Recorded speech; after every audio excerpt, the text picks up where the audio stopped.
కొత్త నటులు చేసే అతి పెద్ద తప్పు ఒక్కటే, అబ్జర్వేషన్ చేయకపోవడం. గెటప్ శ్రీను గారు ఒక ఇంటర్వ్యూలో అతను చేసిన బిల్డప్ బాబాయ్ అనే పాత్ర ఎలా పుట్టిందో చెప్పారు. సో నైట్ అలా కూర్చుంటే ఒక రిక్షా వస్తుంది అక్కడ దూరం నుంచి, బాబు సినిమా ఎప్పుడొచ్చా. సో ఈ దగ్గర నుంచి వాయిస్ తీసుకున్నా. పాత ఛానల్లో పనిచేస్తున్నప్పుడు కొలిగ్ కనిపించిన ఆయన నడుచుకుంటూ వెళ్ళాడు అనమాట. వాయిస్ ఆయన 2 క్లోనింగ్ చేశాను, 2 కలిపి ఆ క్యారెక్టర్. ఇదే అబ్జర్వేషన్. అబ్జర్వేషన్ అంటే మన చుట్టూ ఉన్న మనుషులను గమనించడం. వాళ్ళు ఎలా నడుస్తారు, ఎలా మాట్లాడతారు, ఎలా కోప్పడతారు, ఎలా నవ్వుతారు. ఈ చిన్న చిన్న అబ్జర్వేషన్సే ఓ కొత్త క్యారెక్టర్ కి ఫౌండేషన్. చాలా మంది కొత్త నటులు సినిమాల్లో చూసిన కొన్ని క్యారెక్టర్స్ లోని ఎక్స్ప్రెషన్ నే మళ్ళీ మళ్ళీ రిపీట్ చేస్తూ ఉంటారు. అందుకే వారి యాక్టింగ్ లో ఒరిజినాలిటీ తగ్గిపోతుంది.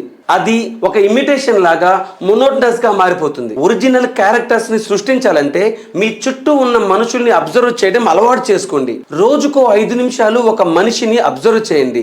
ఒక కొత్త మేనరిజం కానీ హ్యాబిట్ కానీ వారిలో కనిపించినా దాన్ని గుర్తుంచుకోండి, అవసరమైనప్పుడు వాడుకోండి. గమనించే కళ్ళున్న నటుడికి కొత్త పాత్రల కొరత ఎప్పటికీ ఉండదు. ఎందుకంటే మన ప్రపంచం చాలా పెద్దది.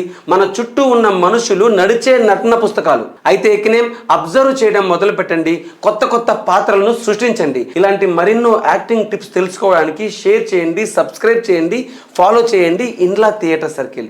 నేను మీ doctor Inla Chandrashekar. Let us learn, create and perform. Blackout.